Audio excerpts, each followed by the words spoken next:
In modern day disc golf, one of the most important discs you can have in your bag is the approach disc.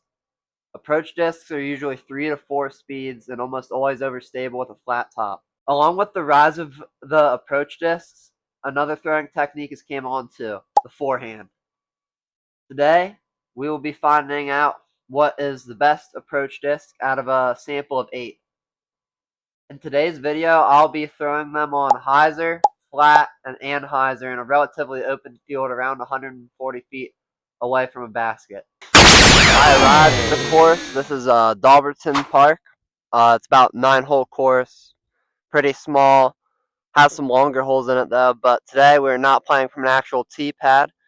I'm standing about 140 feet out from that hole right there. This is where I definitely normally throw my approach discs from, and I will be throwing all of them on a ton of different angles.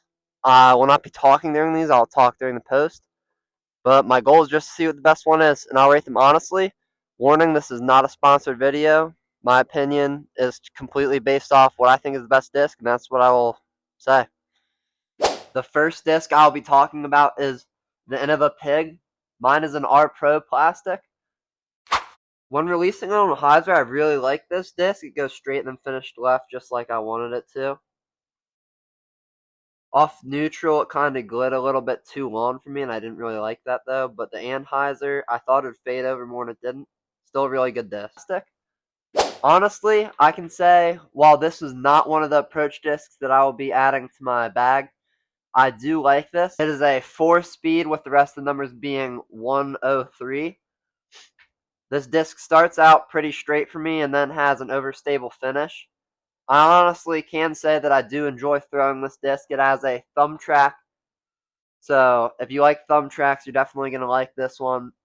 It's just not for me. I had some decent throws with it because I have had this in the bag before, but I feel like, honestly, I either over or underestimate how far I need to throw. I can't really get a comfortable range on it, and also I like it either a little bit more overstable or a little bit more flippy instead of it just being kind of straight then overstable. But that's my opinion. If you like thumb tracks and you like something that'll get you like a decent bit of distance for an approach disc, definitely pick this out. The disc I'll be talking about is the Westside Discs Harp and Socket Bum Plastic. The Harp was deeper than the other discs on this list, but also it was kind of flippier than the Pig, which I do like out of it. I just found that with how deep it was kind of hard for me to grip.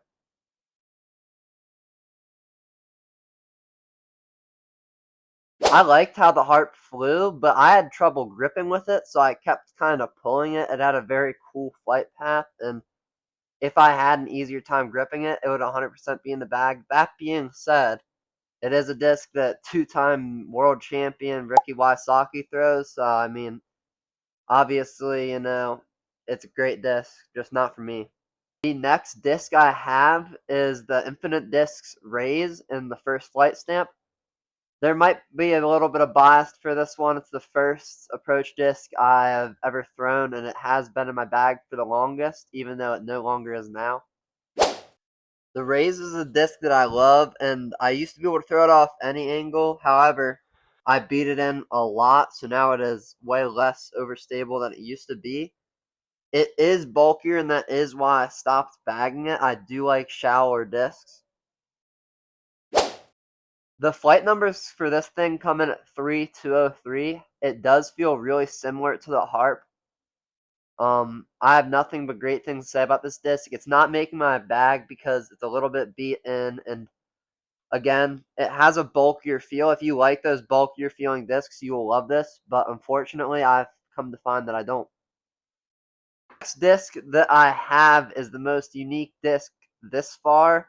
It is the Doomsday Discs Area 51. If you know anything about Doomsday Discs, most of the discs they make are kind of not like uniform discs. They have square discs, they have extremely large discs. This one is in rubber plastic, so I have the ability to just bend it like that, which I can't say about anything else. The one advantage about rubber is that it will stick to the ground when you throw it. So This disc flew really overstable, which I liked. It was one of the most reliable discs that I threw on the video. As you can see, that was a bad release. It is a really shallow disc, so it's hard to throw. This is my favorite Doomsday disc I've ever thrown. It came with flight numbers 4302.5. This was the last disc not to make the bag on this video. I absolutely love this disc, man. I mean, the only thing that was keeping me away from bagging it was it is very shallow on the inside, almost too shallow. And I've been complaining about everything being too bulky. But this thing, if you have smaller fingers, you will absolutely love this disc. I love the rubber plastic. It does not go anywhere once it hits the ground. And I recommend this disc to people that have smaller fingers or like a very shallow disc. It is a great disc. There are 4 discs left for me to review in this video, and all of them will be making my bag. 2 of them will be competing for the same spot in the bag, so only one of those will be in my bag for the rest of the future, but that's for a later time to figure out. Let's get it.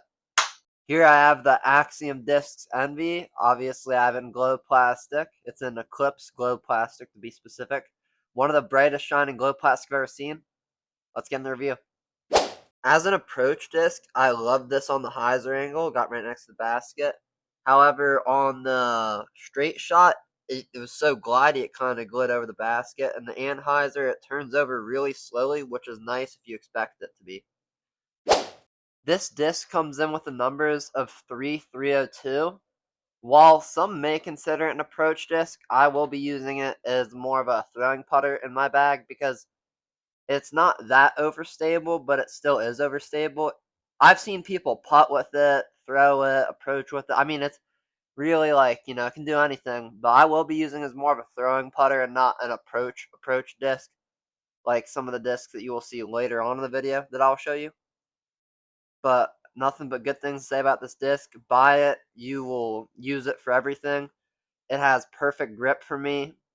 I released it nicely, just not what I prefer for an approach disc. This is a Dynamic Discs Slammer and Sake Bomb plastic. I gotta say, I hadn't thrown this disc before making this video. This is competing with my next disc for my main approach disc. I mean, this thing is beautiful. It's really overstable, perfect for my hand. Has a thumb track, which, if you like thumb tracks, I mean, great disc. Let's get into outflies.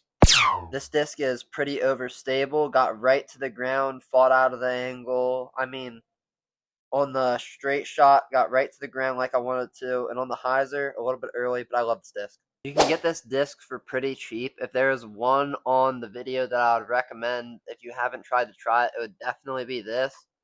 I have never thrown this disc before the video, and I already love it. That being said, it is competing with the next disc for what will stay in my bag permanently. Let's go on to the next disc. If you have played disc golf for at least a little bit, you have heard of this disc. It is the Zone. I have it in Z-Flex Confetti plastic. I have this Tour Series edition, Get Freaky Stamp Zone. I absolutely love this thing. It's my main approach disc right now. That being said, this Slammer, one of these is going to have to leave my bag because they do fly pretty similar. The Slammer is a little bit more overstable, but let's get into how the Zone flies. This is just the Zone, so I'm sure most people watching the video will know how it flies. Skipped a lot there. I have no idea why, but it does fly straight, cutting in a little bit the whole time. I really like this for approach shots because it is very reliable, fits perfectly in my hand. As you can see, I mean, it's right next to the basket most times. It fights out of the angle decently fast. I threw it on too much angle there. It has flight numbers of 4303. It has a perfect grip for my hand feel. Flat top, not that thick on the rim. I absolutely love this thing. Let's get in the final disc. Honestly, save the best for last. This is the Reptilian Discs Stego. I absolutely love this thing, surprisingly. Most people, it's way too overstable. For an approach disc, I'd say it is amazing. On average, for all of these shots, the Stego was by far the closest, as it just wants to get to the ground. Because of how overstable it is, it will never roll. It will skip a little bit, But honestly, just gets straight to the ground. I absolutely love it for these overstable approach shots. Stego comes in with flight numbers of 4104. It is the most overstable disc I've ever thrown in my life. If you need something to get to the ground quick, this is it.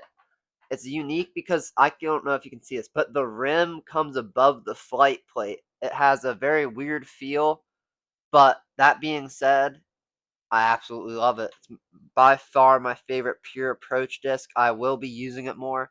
As before, I was using my zone for pretty much everything.